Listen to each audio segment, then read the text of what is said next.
सारसनगर येथे अखंड हरिनाम सप्ताह व ज्ञानेश्वरी ग्रंथ पारायण सोहळ्याची उत्साहात सुरुवात. सप्ताहाचं यंदाचं 22वे वर्ष. सारसनगर येथील राधाकृष्ण मंदिरात सालाबादप्रमाणे यंदाही अखंड हरिनाम सप्ताहाचं आयोजन करण्यात आलंय. ग्रंथपूजन करून या सप्ताहाची सुरुवात झाली. रेणुका भजनी मंडळाच्या सर्व महिला या सप्ताहाचं नियोजन करत असतात. यंदाचं सप्ताहाचं 22वे वर्ष असून दरवर्षी स्थानिक रहिवासी या सप्ताहाला उत्स्फूर्त प्रतिसाद देत असतात. आज या कार्यक्रमाला जिल्हा परिषदेचे माजी सदस्य सचिन भाऊ जगताप, माजी नगरसेवक प्रकाश भागानगरे, दादा पांडोळे, अभिदेवा निसळ, रेणुका भजनी मंडळाच्या सर्व महिला सदस्या तसेच सचिन नगर परिसरातील भाविक मोठ्या संख्येने उपस्थित होते. यावेळी बालकीर्तनकार रेणुका निसळ यांनी सप्ताहाच्या आयोजनासाठी आयोजकांचं कौतुक करत त्यांना शुभेच्छा दिल्या. माजी जिल्हा परिषद सदस्य सचिन भाऊ जगताप यांनी अखंड हरिनाम सप्ताहाचं आयोजन दरवर्षीप्रमाणे यंदाही उत्तम झाल्याचं सांगितलं. अरुण काका जगतापांची कमी कधीही जाणवू देणार नसल्याचं सांगत त्यांनी आयोजक महिला वर्गाचं कौतुक केलं. आजपासून सुरू झालेल्या या सोहळ्यात अनेक ज्येष्ठ कीर्तनकार सेवा देणार आहेत. या सोहळ्यात 8 दिवस अनेक सृष्टाव्य कीर्तन प्रवचन होणार असून रोज सकाळी 8 ते 12 ग्रंथराज ज्ञानेश्वरी पारायण, दुपारी 4:30 ते 5:30 प्रवचन, 5:30 ते 6 हरिपाठ तसेच रात्री 8:30 ते 10 या वेळेत कीर्तन होणार आहेत. यंदा धार्मिक कार्यक्रमासोबतच सामाजिक बांधिलकी जपत रेणुका भजनी मंडळाच्या वतीनं रविवार दिनांक 17 ऑगस्ट रोजी सकाळी 10 ते दुपारी 3 वाजेपर्यंत अस्थिरोग तपासणी शिबिराचं आयोजन करण्यात आलंय. यामध्ये बोन मॅरो डेन्सिटी, हाडांमधील कॅल्शियम तपासणी, blood pressure, random blood sugar, रक्तातील कोलेस्ट्रॉल या तपासण्या मोफत केल्या जाणार आहेत. तसेच या शिबिरात अस्थिरोग, गुडघा, पाठ, कंबरदुखी, संधिवात यासंबंधीच्या तपासण्या आणि मार्गदर्शन, कॅन्सर संबंधीच्या विशेषतः स्त्रियांच्या बाबतीत तपासण्या आणि मार्गदर्शन, हृदयरोग, ब्लड प्रेशर, शुगर, थायरॉइड संबंधीच्या तपासण्या आणि मार्गदर्शन केले जाणार आहे. या शिबिरात अस्थिरोग तज्ञ डॉक्टर गिरीश वाट, कॅन्सर तज्ञ डॉक्टर प्रियांका पठारे, मेडिसिन तज्ञ डॉक्टर तुषार रोहकले हे रुग्णांची तपासणी आणि मार्गदर्शन करणार आहेत. गुरुवार दिनांक 21 ऑगस्ट रोजी सकाळी 10 वाजता हरिभक्त परायण प्रज्ञाचक्षू मुकुंद काका जारदेवळकर यांचं काल्याचं कीर्तन होऊन त्यानंतर महाप्रसादाचं आयोजन करण्यात आलंय. प्रतिनिधी दीपक कासवा, अहिल्यानगर. सारसनगरमध्ये सालाबादप्रमाणे ज्ञानेश्वरी हरिनाम अखंड सप्ताह पारायण या ठिकाणी चालू होत आहे. तरी 22वे वर्ष हे चालू वर्षी आहे. निश्चित आताच भूमताईंनी या ठिकाणी काकांच्या अनुपस्थितीची खंत व्यक्त केली. आम्ही जगताप कुटुंबाच्या वतीने हा शब्द देतो की तुम्हाला ती उणीव आम्ही भासून देणार नाही. जे पण आपलं महिला मंडळाचं या ठिकाणी कार्य असेल ते असंच अनंत काळ समाजाकरता ते चालू राहावं असं मी आमच्या कुटुंबाच्या वतीने तुम्हाला ग्वाही देतो. आणि त्याला लागण्याकरता जे पण सहकार्य असेल ते आम्ही सारसनगरमधले नागरिक असतील आणि जगताप कुटुंब असेल निश्चित तुमच्या सोबत आहे.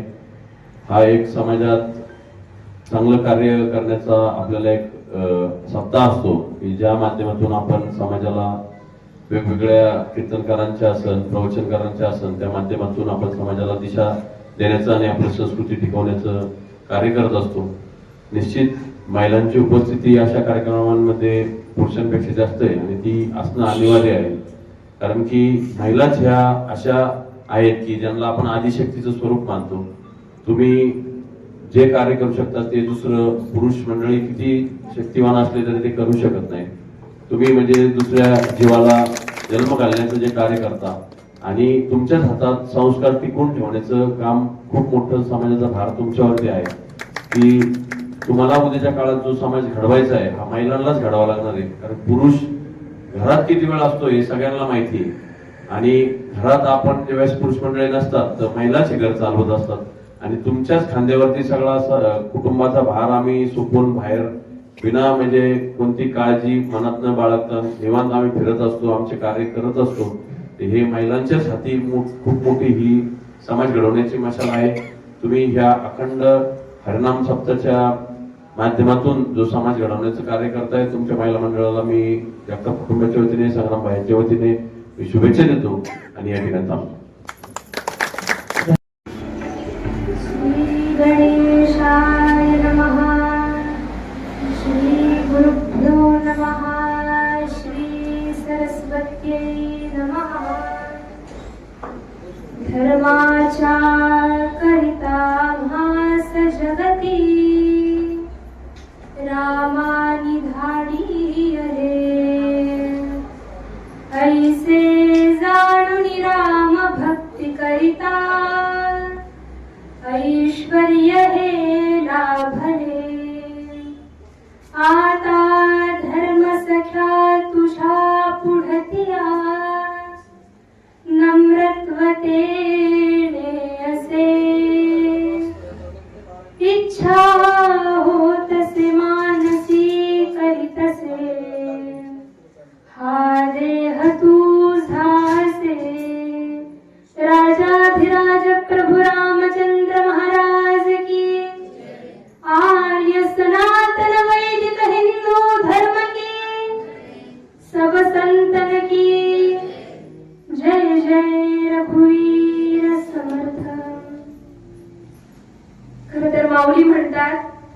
स्वकीर्ती कानी ना ऐकावी, पूज्यता डोळ्याने देखावी.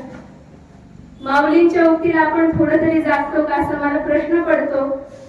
परंतु आज जे कौतुक होते ते माझं नाही असा भाव मी ठेवते. माझ्या सद्गुरूंनी, माझ्या माता पित्यांनी जे शिकवलं त्याचा आज सत्कार झाला असा भाव म्हणते. मुख्यतः बऱ्याच ठिकाणी आपण पाहतो लग्नामध्ये गर्दी असते, मोठमोठ्या कार्यक्रमांमध्ये, राजकीय कार्यक्रमांमध्ये गर्दी असते. परंतु आपल्या धर्मासाठी काम करण्यासाठी जी गर्दी पाहिली ती पाहून खूप आनंद झाला. आज ताईंनी सांगितलं की महिला मंडळाने मिळून, महिला मंडळाच्या मोठ्या ताकदीनं आणि बाकी सर्व समाजाच्या एकजुटीनं हा कार्यक्रम चालू आहे. हरिनाम सप्ताह चालू आहे. श्रावण मासामध्ये हा पुण्य पर्व काळामध्ये हा कार्यक्रम होतोय. आमचे महाराज म्हणतात, आपल्याला एखादं धर्मकार्य करावंसं वाटतं ना, ते आपली इच्छा नसते, तर प्रभूंची इच्छा असते की आपल्या हातून ते कार्य करून घ्यावं. म्हणून ज्यांना कीर्तनाला यावंसं वाटतं, कीर्तन आयोजित करावंसं वाटतं, असे सप्ताह करावेसे वाटतात, त्यांनी एकच गोष्ट लक्षात ठेवायची की प्रभू आपल्याकडून हे कार्य करून घेत आहेत, आपली इच्छा त्यामध्ये नाही.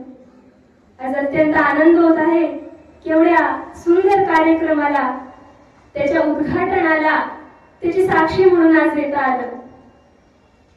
ज्ञानेश्वर महाराज म्हणतात, बालक बापाची ताटी लिखे, बापा तेची जेवू लागे, तोही संतोष निर्वेगे मुखची बोलणी. आज मी बोलणं म्हणजे कसं आहे माहिती का? आज एवढे मोठे श्रेष्ठ ज्येष्ठ लोक इथं उपस्थित आहेत, त्यांच्या समोर बोलणं म्हणजे अवघड गोष्ट. परंतु एखादा लहान लेकरू कसा आपल्या आई वडिलांना घास भरवतो, त्याप्रमाणे बोलण्याचा छोटासा प्रयत्न केला. आपण सज्जन मंडळींनी हा कार्यक्रम, हा हरिनाम सप्ताह, भगवंताचं हे कार्य असंच पुढे चालत राहावं अशी सद्गुरूंकडे प्रार्थना करते आणि माझ्या वाणीला विराम देते. रामामी तव दास दास म्हणली, माते कशाचे भय, रामा